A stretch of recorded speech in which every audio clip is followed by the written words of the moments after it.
Squalito, tu m'aides à monter un meuble? Alors voilà, je vais te raconter, j'ai un problème. Je voudrais monter ce week-end un nouveau meuble de forme rectangulaire. En fait, parallélépipède rectangle. Donc le meuble, il fait 2,10 m sur 1 mètre pour une profondeur de 70 centimètres. Sauf que bon, la hauteur sous plafond, dans ma chambre, c'est 2,20 m. Alors dans le carton du meuble en kit, il y a deux notices. T'en as une pour le monter, en fait, à deux personnes. Et du coup, c'est pratique parce que tu peux le faire ça au sol et puis après tu l'inclines pour le remettre verticalement. Ou soit, tu peux le monter directement verticalement à trois personnes. Moi, je me demande, j'ai besoin d'inviter combien d'amis pour me donner un coup de main ce week-end? Je voudrais pas en déranger un grand nombre. Donc, je vais voir ce que je peux faire. Alors concrètement, pour voir combien d'amis je dois déranger, il faut savoir différencier entre la première méthode qui a besoin de deux personnes et la deuxième méthode qui a besoin de trois personnes. Comme on en a parlé, la première méthode, on peut monter le meuble à l'horizontale puis le réincliner. Et la deuxième méthode, on peut le monter directement à la verticale. Alors donc, comment ça se fait que ça va jouer un rôle? On va regarder ça. La première chose qu'on va faire, c'est on va faire un schéma. Au début, on va dessiner le sol et puis on va dessiner le meuble. Bon, on voit que si par exemple on fait ça dans notre jardin ou sous une terrasse, il n'y a pas de souci, on peut incliner le meuble comme on veut. Mais après, on fait ça à l'intérieur, donc il y a un plafond.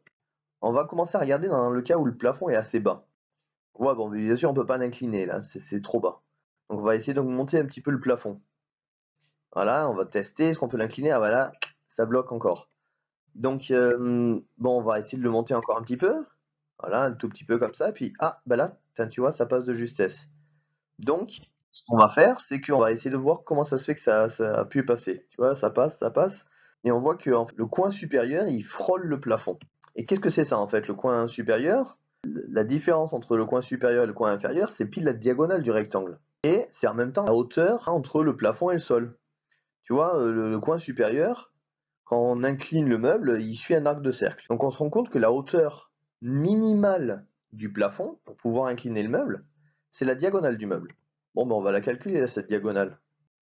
Alors la diagonale, ici, concrètement, vu que c'est un meuble de forme rectangulaire, on va pouvoir calculer ça avec le théorème de Pythagore. Tu vois, on va incliner le meuble, puis on va garder, par exemple, juste la partie qui nous intéresse du meuble représenté ici par le triangle vert, pour pouvoir calculer avec le théorème de Pythagore la longueur de la diagonale. Alors, avec le théorème de Pythagore, la diagonale au carré, c'est la hauteur du meuble au carré plus la profondeur au carré.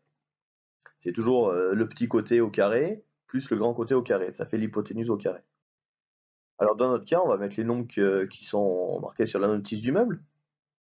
Donc, 2,1 m au carré plus 0,7 m au carré, donc les 70 cm.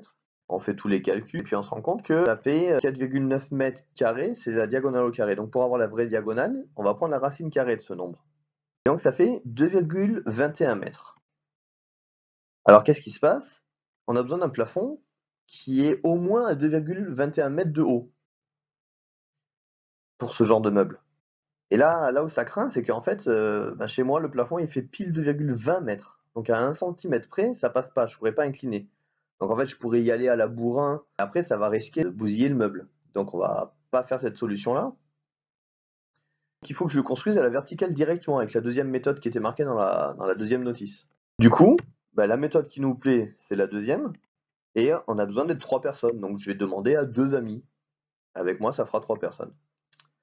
Voilà, écoute, j'espère que ce problème de la vie réelle t'aura plu. Je te remercie d'avoir regardé cette vidéo.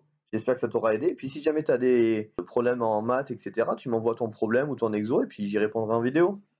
Allez, ciao, à la prochaine.